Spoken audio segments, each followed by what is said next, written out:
Bonjour, 16e siècle, François Rabelais? Non, pas aujourd'hui. Calvin. Bossuet a trop insisté sur ce qu'il y aurait de triste dans le style de Calvin.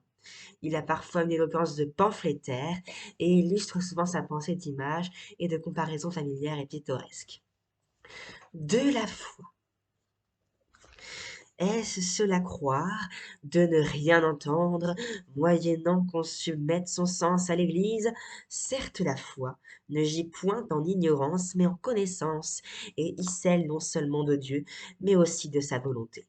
Car nous n'obtenons point salut à cause que nous soyons prêts de recevoir pour vrai tout ce que l'Église aura déterminé, ou pour ce que nous lui remettions la charge d'enquérir et connaître.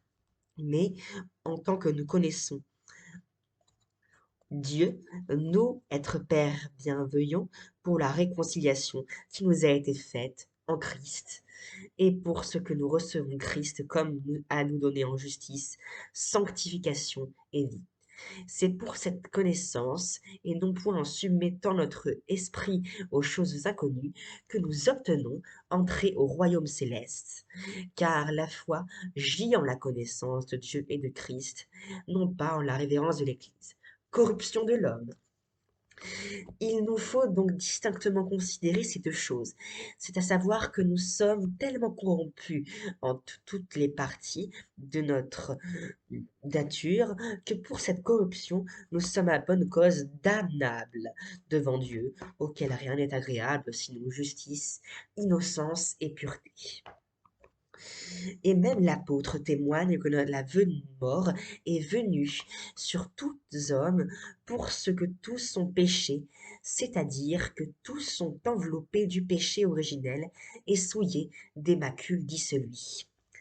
Pour cette cause, les enfants mêmes sont enclos en cette condamnation, non pas seulement pour le péché d'autrui, mais pour le leur propre.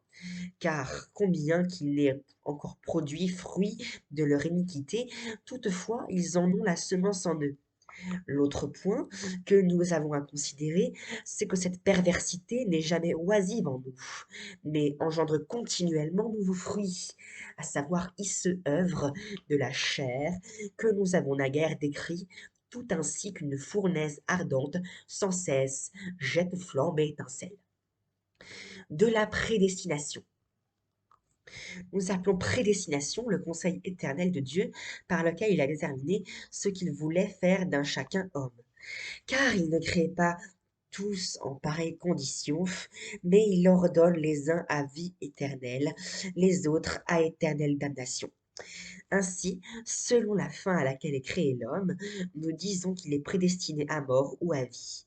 Selon donc que l'Écriture montre clairement que nous disons que le Seigneur a une fois constitué, en son conseil éternel et immuable, lesquels il voulait prendre à salut et lesquels il voulait miséricorde laisser en ruine. Ceux qu'il appelle à salut, nous disons qu'il les reçoit de sa miséricorde gratuite, sans avoir égard aucun à leur propre dignité. Au contraire, que cela se fait par jugement, au contraire, que l'entrée de vie est fort close à tous ceux qui leur veut livrer en damnation, et que cela soit fait par jugement occulte et incompréhensible, combien qu'il soit juste et équitable, or que le Seigneur marque ceux qu'il a élus en connaissance de ceux qu'il a élus, en les appelant et justifiant aussi, au contraire, en privant les réprouvés de la connaissance de sa parole ou la sanctification de son esprit, il démontre par tel signe quelle sera leur fin et quel jugement leur est préparé. Merci d'avoir regardé cette vidéo.